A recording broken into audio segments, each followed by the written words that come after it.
ఏమీ ఉండదు. దీనికి జడమని పేరు. అంటే మేము కదలటం లేదా, కదులుతున్నాడు. ఉయ్యాల ఎక్కి కాశీ వెళ్తానన్నాడు అనుకోండి. రైలు ఎక్కారు, కదులుతున్నారు, కాశీ వెళ్ళారు. నేను ఉయ్యాలు ఎక్కాను, కదులుతున్నాను, కాశీ వెళ్తానన్నాడు. నాకు టికెట్ అక్కర్లేదండి, నేను కదులుతున్నానా లేదా? మీరు కదిలితే కాశీ వెళ్ళారు, నేను కదులుతున్నాను, ఉయ్యాల ఎక్కి కాశీ వెళ్తానన్నాడు. ఆయన కాశీ వెళ్ళడానికి 2 రోజులు ప్రయాణం చేస్తే వీడు ఉయ్యాలు దిక్కుండా 2 రోజులు ఉయ్యాలు ఊగాడు. ఎక్కడున్నాడు? ఎక్కడెక్కాడో అక్కడే ఉన్నాడు. కాశీ వెళ్ళిన ఆయన ఎక్కినవాడు ఎక్కడున్నాడు? 2 రోజుల తర్వాత కాశీలో ఉన్నాడు. కదలడం ప్రధానం కాదు, నువ్వు ఎలా కదులుతున్నావు అన్నది ప్రధానం.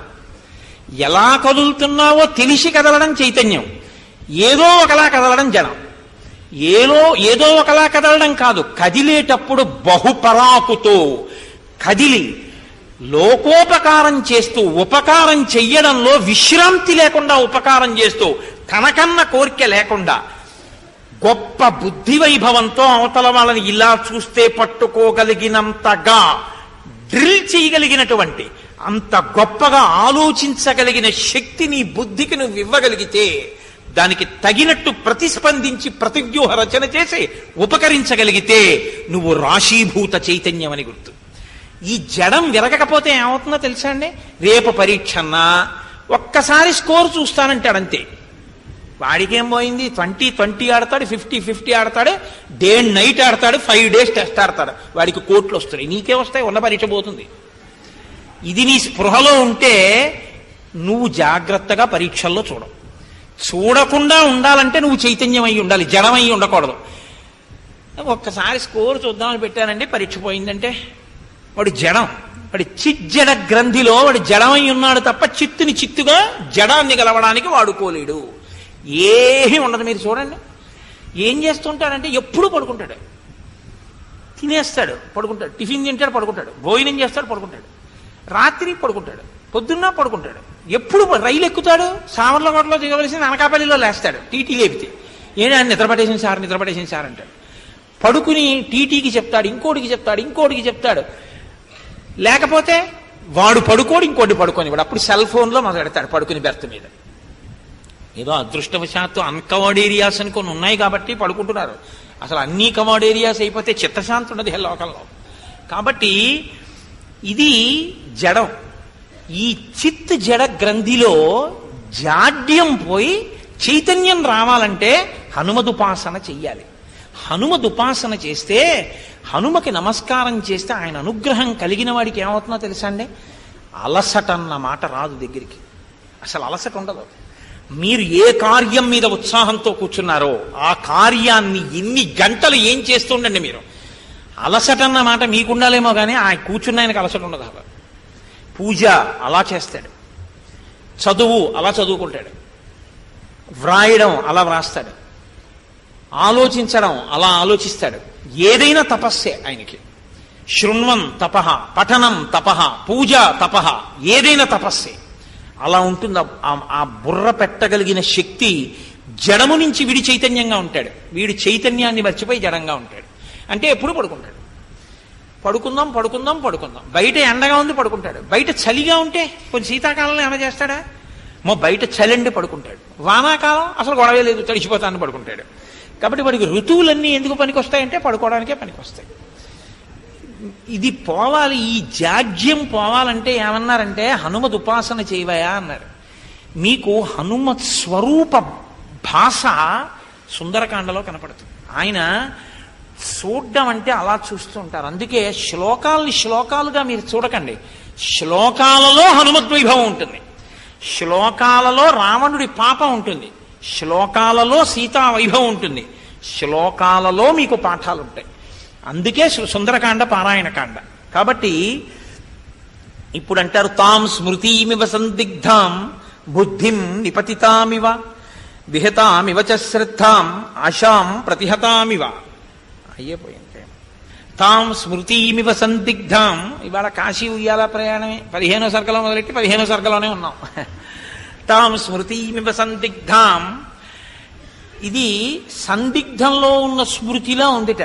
కొన్ని మీకు బాహ్యంలో దొరికే ఉపమానాలు వేస్తారు, కొన్ని దొరకని ఉపమానాలు వేస్తారు. మీరు ఆలోచిస్తేనే దొరుకుతాయి, ఆలోచించకపోతే దొరకవు. ఒక స్మృతి ఉందనుకోండి, ఆ స్మృతి వాక్యానికి ఇలా చెప్పాలా అలా చెప్పాలా అని మీకు అనుమానం ఉందనుకోండి. ఎందుకంటే అలా ఉంటాయి కొన్ని. మీకు సౌందర్యలహరిలో ఒక శ్లోకం ఉంది. అందులో భ్రువౌ భుగ్నే కించిత్ భువన భయభంగ వ్యసనిని అని శంకర భగవత్పాదులు శ్లోకం చేశారు. అందులో సవ్యేతరకర గృహీతం రతిపతేహే అన్నారు ఆయన. సవ్యము కాని చేత్తో ధనస్సు పట్టుకున్నాడు అన్నారు. సవ్యము కాని చేత్తో అంటే కుడి చేత్తోనా ఎడం చేత్తోనా? ఇప్పుడు నేను ఇలా ఎడం చేత్తో ఏమైనా ఇచ్చాను అనుకోండి, నీ మొహం సవ్యంగా ఇవ్వరా అంటారు, అంటే కుడి చేత్తో ఇస్తాను. కాబట్టి ఇప్పుడు సవ్యేతరకరం అంటే కుడి చెయ్యి కానిది ఎడం చెయ్యి.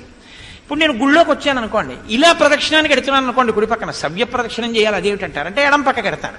ఇప్పుడు ఎడం పక్కన్నా సవ్యమే, కుడి పక్కన్నా సవ్యమే. సంస్కృతంలో సవ్యం అన్న మాటకి కుడి ఎడమ కూడా ఉన్నాయి. ఇప్పుడు సవ్యేతరకర గృహీతం రతిపతేహే, మన్మధుడు సవ్యం కాని చేత్తో పట్టుకున్నాడు అన్నారు అనుకోండి, మీరు ఉపన్యాసం చెప్పాలి. ఎడం చేత్తో పుచ్చుకున్నాడని చెప్పనా, కుడి చేత్తో పుచ్చుకున్నాడని చెప్పనా? కుడి చేత్తో పుచ్చుకున్నాడని చెప్తే శ్లోకం ఎలా వస్తుంది, ఎడం చేత్తో పుచ్చుకున్నాడని చెప్తే ఎలా వస్తుంది?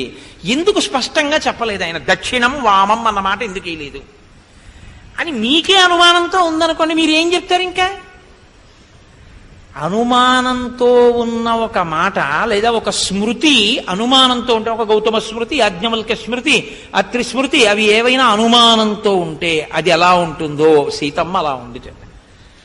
ఎంత గొప్ప ఉపమానాలు వేస్తారండి. తాం స్మృతిమివ సందిగ్ధాం వృద్ధిం నిపతితామివ బుద్ధిం నిపతితామివ.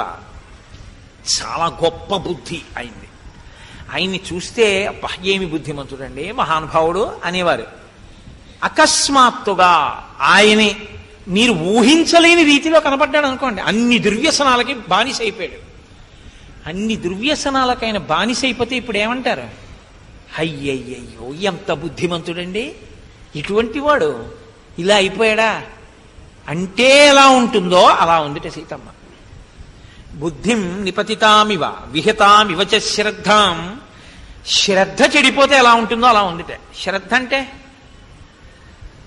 సత్యమన్న బుద్ధి.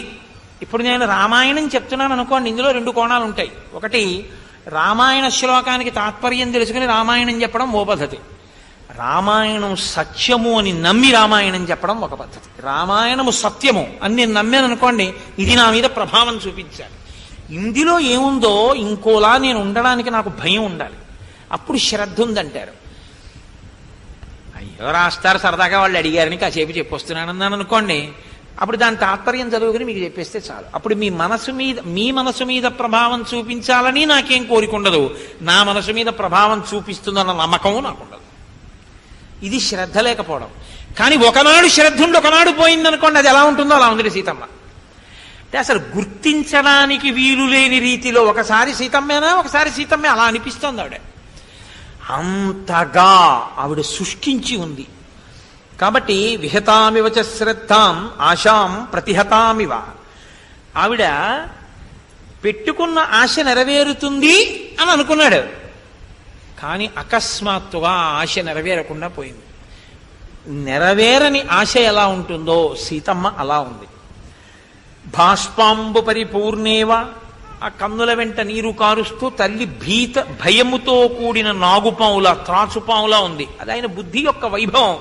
ఆవిడ ఆ స్థితిలో ఉందని పసిగడుతున్నారు. పసి కట్టారు కాబట్టే మహానుభావుడు సీతమ్మ తల్లితో అసలు బాహ్యంలోకి ఆవిడ్ని తీసుకొచ్చి బాగా నమ్మకం కలిగిస్తే తప్ప అసలు ఆవిడ చేతిలో ఉంగరాన్ని పెట్టలేరు. అసలు ఆవిడ చేతిలో ఈ స్థితిలో ఉండగా ఉంగరం పెట్టేశారనుకోండి, చాలా మందికి సుందరకాండలో అనుమానం ఏమిటంటే, ఎందుకంటే అంతసేపు ఆయన మాట్లాడడం, వెళ్ళి ఉంగరం చేతిలో పెట్టేస్తే అమ్మ రాముడు పంపించిన ఉంగరం అమ్మ అంటే ఆవిడ నమ్మదా? నమ్మదు. ఆవిడ పరిస్థితి ఇది. నమ్మదు అని ఎంత స్పష్టంగా ఎన్ని సాధికారికమైన సాక్ష్యాల చేత ఆయన నమ్ముతున్నారో చూడండి. ఇది హనుమ యొక్క ప్రజ్ఞ సుందరకాండలో. లేకపోతే హనుమని సేవిస్తే ఇవి వస్తాయని చెప్పడానికి ఆధారం ఉండదు మీకు. కాబట్టి ఇప్పుడు ఆయన నిర్ణయించుకుని ఆభరణముల యొక్క ఆనవాళ్లు కనపడుతున్నాయి కాబట్టి ఈ తల్లి సీతమ్మే అని రుజువులు కూడా చూసుకుంటున్నారు. చూసుకుని ఆయన ఒక చమత్కారమైనటువంటి ధోరణిలో ఇప్పుడు విషయాన్ని రాముడి వైపు నుంచి తీసుకొచ్చారు. తీసుకొచ్చి అంటారు, ఇప్పుడు ఈ సీతమ్మ ఇక్కడ ఇంత ఏడుస్తోంది కదా, ఇంత బాధపడుతోందిగా 10 నెలల నుంచి.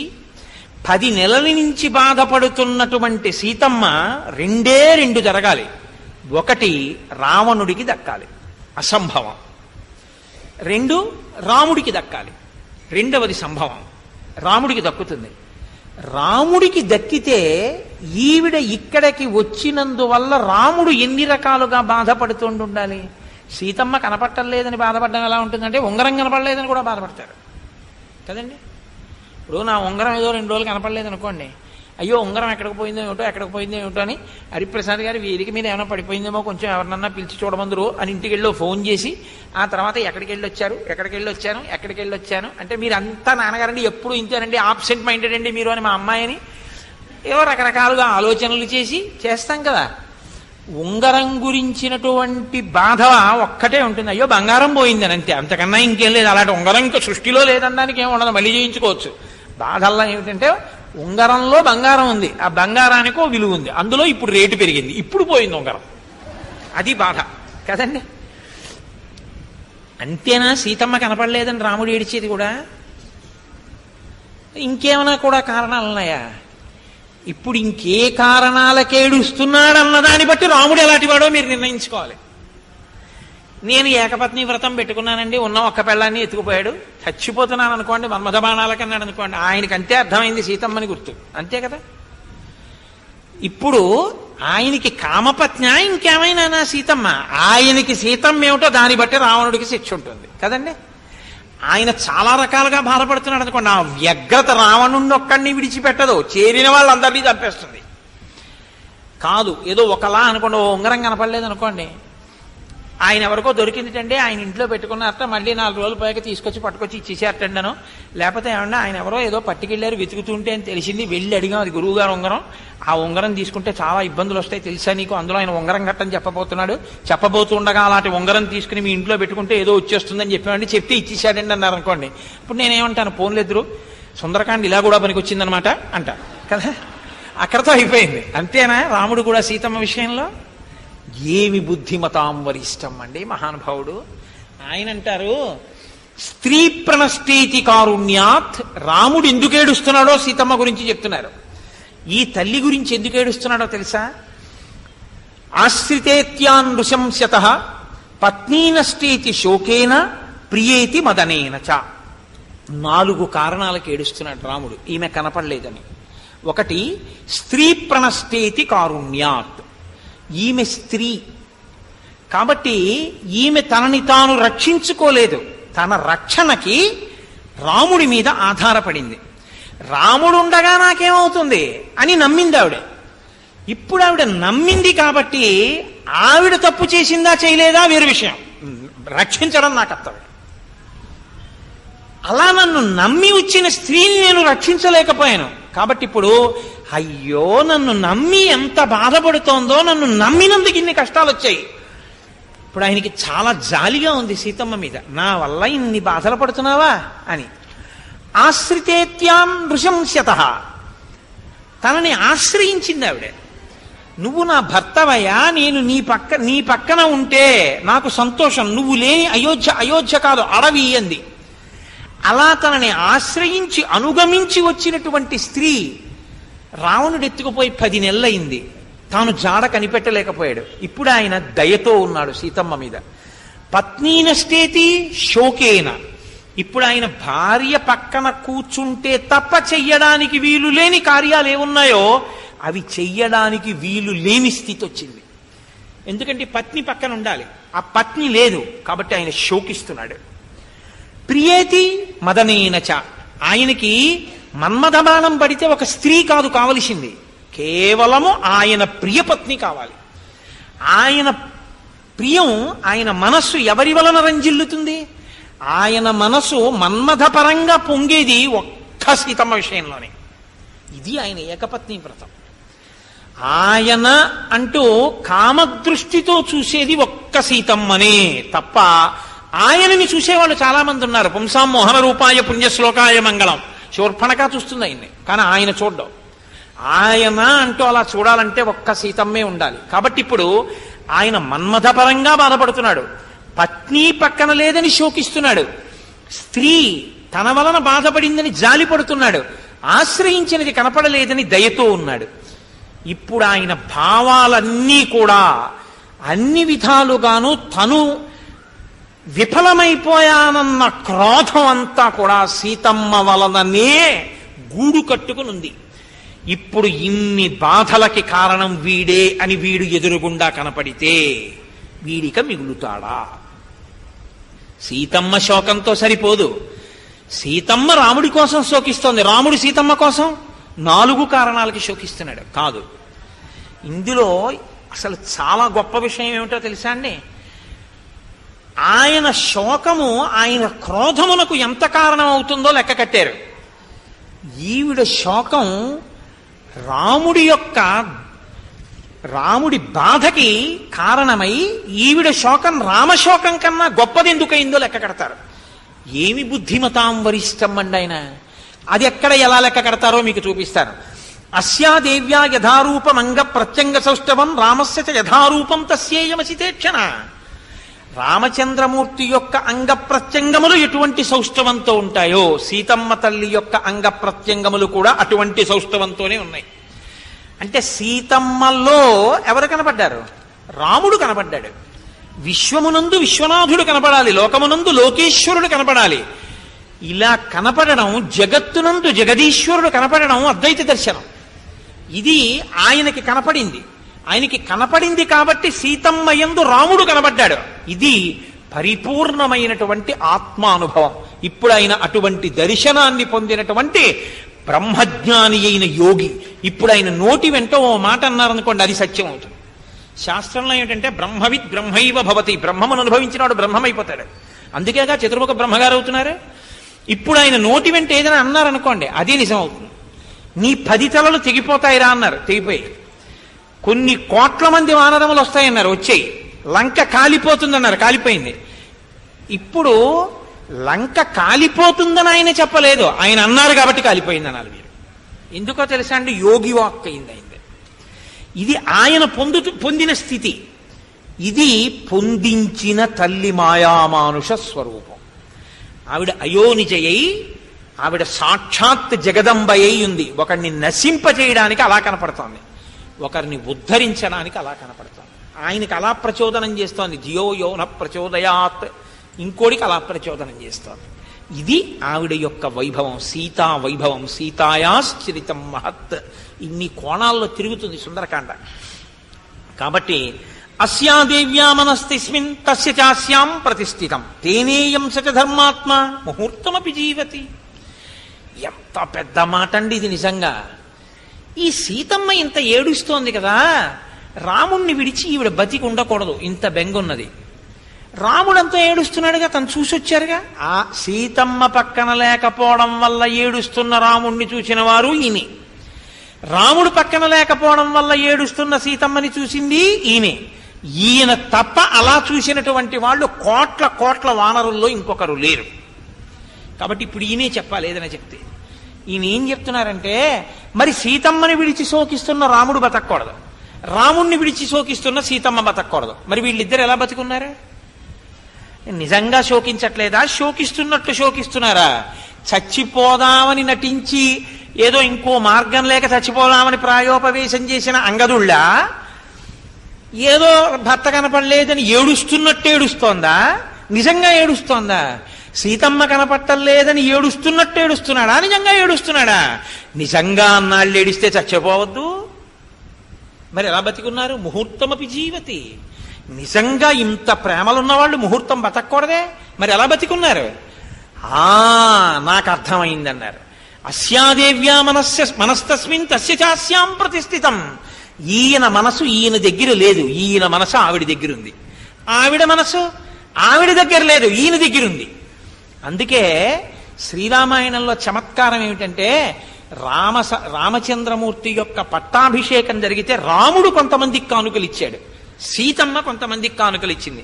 సీతారాములు ఇద్దరూ కలిపి ఒక్కడికే కానుకిచ్చారు. అది ఎవరికి? ఆవిడ మెళ్ళలోంచి ముత్యాలహారం తీసి పట్టుకుని చూసింది. ఏమి మాట్లాడలేదు, రాముడి వంక చూసింది ఇలాగా. అదేంటి అందరికీ ఇచ్చాం కదా మళ్ళీ ఇదెవరికి అని అడిగాడు అనుకోండి, ఈవిడ మనసావిడికి ఆయనకి అర్థం కాలేదనే కదా గుర్తు. ఆయన ఏమన్నారో తెలుసా అండి, సీత ఈ హారం ఇద్దాం అనుకుంటున్నావా? ప్రదేహి సుభగే హారం యస్య తుష్టాసి భామిని పౌరుషం విక్రమో బుద్ధిర్యస్మిన్ నేతాని సర్వశః. యుద్ధకాండ. నువ్వు ఇద్దామనుకుంటే పౌరుషము, బుద్ధి, పరాక్రమము, బలము, నీ సౌభాగ్యమునకు కారణము ఎవరో ఆయనకి అన్నారు. ఆవిడ వెంటనే హనుమకిచ్చింది. హనుమ మెళ్ళో వేసుకున్నారు. ఇద్దరూ కలిసి ఇచ్చింది హనుమకే. ఇద్దరి మనసులు, ఎవరి మనసు వారి దగ్గర లేదు, ఇంకొకరి దగ్గర ఉంది. ఇదే మనం దాంపత్యంలో కోరుకుంటాం.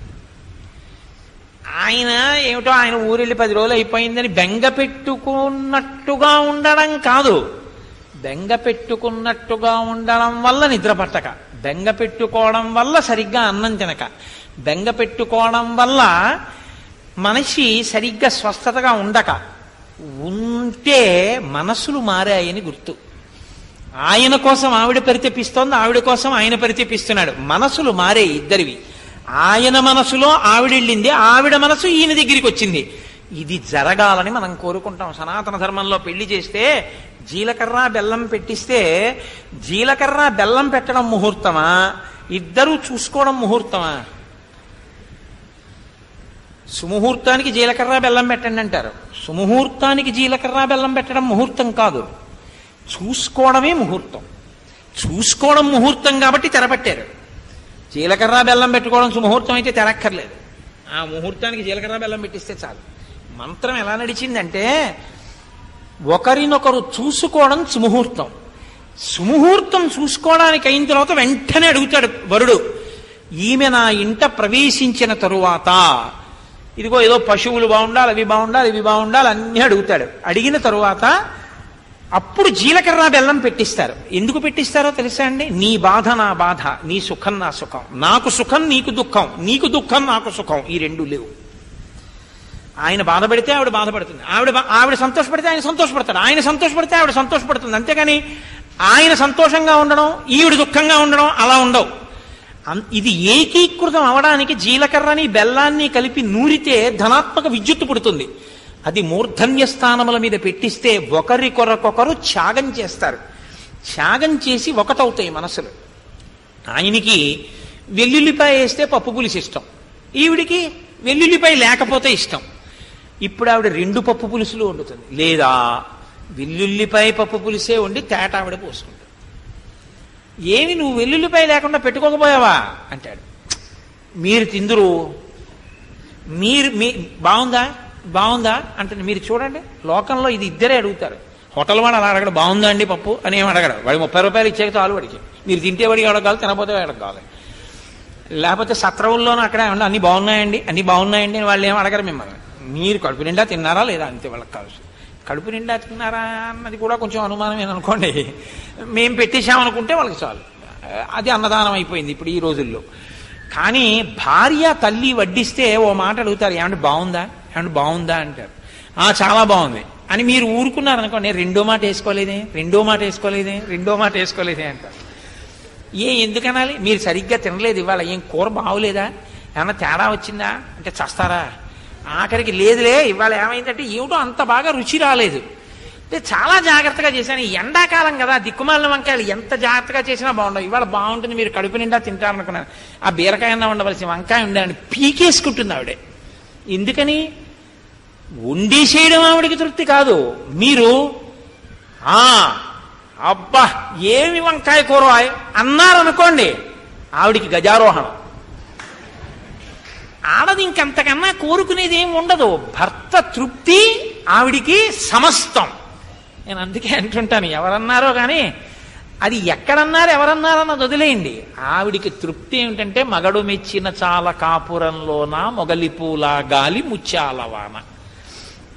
కాబట్టి ఈ మనసులు మారాలని కోరుకుంటుంది సనాతన ధర్మం తప్ప, నీ మోహం వెల్లుల్లిపాయ పులుసు నీకు మొన్న వండానుగా ఇవాళ నేను వండుకున్నాను, తింటే తినలేక మానేయి, మొన్న నీ కోసం వండి నేను ఇంకోటి తినలా, అస్తమానం మీకే వండుతానేటి, అలా ఏం కుదరదు, నేను వండుకుంటాను అని ఇంకక్కడి నుంచి, లేకపోతే నా అంతటి నేను ఇన్కమ్ ట్యాక్స్ ఎస్ఎస్సీని చిన్న కారణానికి వెంటనే డైవర్స్ ఇచ్చేసుకోవడం, లేకపోతే పుచ్చేసుకుని ఇంట్లో ఉంటూ ఉండడం, ఇలాంటి వెర్రి వెర్రి వేషాలు సనాతన ధర్మంలో ఉండవు.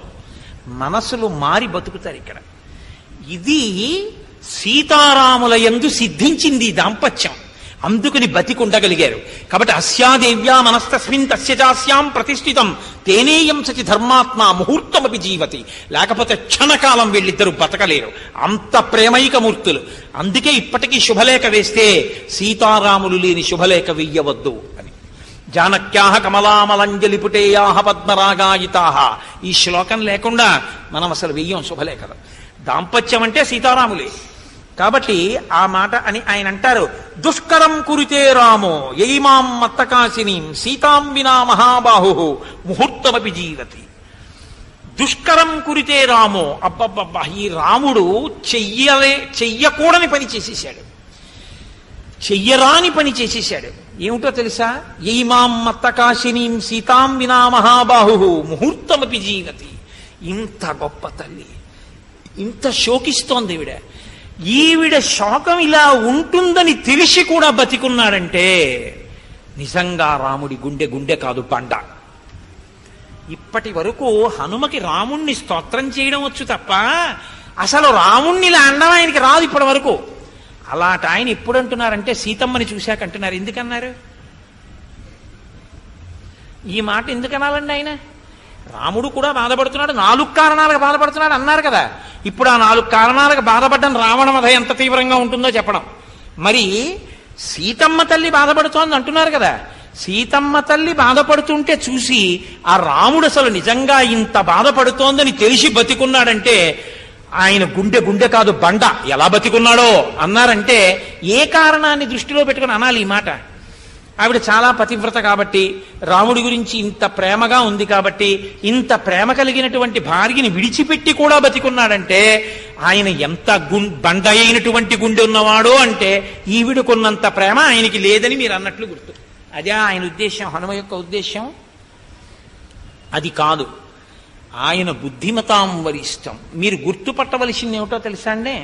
శోకమునందు ఉండేటటువంటి తేడాని ఆయన లెక్క కట్టారు. సీతమ్మ శోకిస్తోంది, రాముడు శోకిస్తున్నాడు. కానీ ఇద్దరి శోకానికి ఏమిటి తేడా అంటే, రాముడు శోకిస్తున్నా తన వారి మధ్య ఉన్నాడు, సుగ్రీవుడున్నాడు, పక్కన లక్ష్మణమూర్తి ఉన్నారు, తాను నమ్మిన ధనుర్వేదం ఉంది, తనకి అస్త్రశస్త్రములు తెలుసు, ఇవాళ కాకపోతే రేపు సీతమ్మని తెచ్చుకోగలనన్న ధైర్యం ఉంది, ఋతువు మారితే తన వైపు నుంచి వానరులు వెడతారని తెలుసు, తను సైన్యాన్ని సమీకరించగలని తెలుసు. సీతమ్మ అబల, ఒక ఆడది, భర్త నుంచి దూరంగా మోసగించి తేబడింది, ఉన్నది రాక్షస స్థావరంలో. ప్రతిరోజు కాముకుడైనటువంటి రావణుడు చూస్తున్నాడు, తన మనసు మార్చాలని ప్రయత్నం చేస్తున్నాడు, విశేషమైనటువంటి దుర్బోధ చేస్తున్నాడు, రామ నింద చేస్తున్నాడు. ఈవిడిది కష్టమా, రాముడిది కష్టమా? ఎవరిది కష్టం? శోకంలో ఇద్దరూ ఏడుస్తున్నారు. కానీ ఏడవడంలో ఎవరు శోకించడంలో చాలా భయంతో కూడి ఎక్కువ శోకంతో ఏడుస్తున్న వాళ్ళు ఎవరు? ఈవిడ కష్టం ఎక్కువ ఏడిచేటప్పుడు. ఈవిడ కష్టంతో పోలిస్తే ఆయన కష్టం తక్కువ. ఇంత ఎక్కువ కష్టంలో ఆవిడ ఉండి ఉంటుందని ఊహించలేనంత అమాయకుడా రాముడు కాడే. 10 నెలల నుంచి రావణుని యొక్క బంధనంలో ఆవిడ ఉంది అంటే తన భార్య మనసు మారదు, తన గురించే అలమటిస్తోందని తెలుసు, అలమటిస్తుందని తెలుసు, కొన ఊపిరి వరకు తననే నమ్మి బతుకుతుందని తెలుసు. రావణుడు కాముకుడయి అనకూడని మాటలు అంటూ ఉంటాడని తెలుసు, రాక్షస స్థావరం మధ్యలో ఉండిపోయిందని తెలుసు. తెలిసి తాను లక్ష్మణుడితో ఉన్నాడు, సుగ్రీవుడి దగ్గర ఉన్నాడు, వానరుల మధ్యలో ఉన్నాడు, తనకి అస్త్రశస్త్రాలు తెలుసు. తను శోకిస్తూ ఉండడం వేరు, ఈవిడ శోకం వేరు. తను శోకిస్తూ ఈవిడ శోకము యొక్క వ్యగ్రతని తెలిసి కూడా తాను నిగ్రహించుకోగలిగాడంటే అయ్య బాబోయ్, అలా తట్టుకోగలిగిన శక్తి సామాన్యమైన గుండె కాదది, బండ. లేకపోతే ఇంకోడైతే తన భార్య ఇలా ఉంటుందనుకుంటే పగిలిపోతుంది. ఇటువంటి ప్రేమైకమూర్తి గురించి శోకమునందు ఉండేటటువంటి తారతమ్యాన్ని లెక్క కట్టినప్పుడు ఆవిడ పడుతున్న బాధ ఊహించినంత మాత్రం చేత ఎవరి గుండె అయినా వ్రక్కలైపోతుందన్నారంతే హనుమ. అందుకే పరాశర భట్టర్లు శ్రీగుణరత్న కోశం చేస్తే, అమ్మా నువ్వు ఏ అవతారమైనా స్వీకరించు కానీ ఇంకా ఎప్పుడూ సీతమ్మగా మాత్రం రావద్దు. ఏమవుతుంది రావణుడు బతికుంటే? మమ్మల్ని కొడతాడు, మమ్మల్ని చంపుతాడు, అయినా కొట్టి చంపేసేంత యజ్ఞాలు యాగాలు ఇప్పుడు మేమేం చేయట్లేదు. రావణుడు అక్కర్లేదు, ఇప్పుడు మాకు చాలా మంది ఉన్నారు వద్దని వాళ్ళు.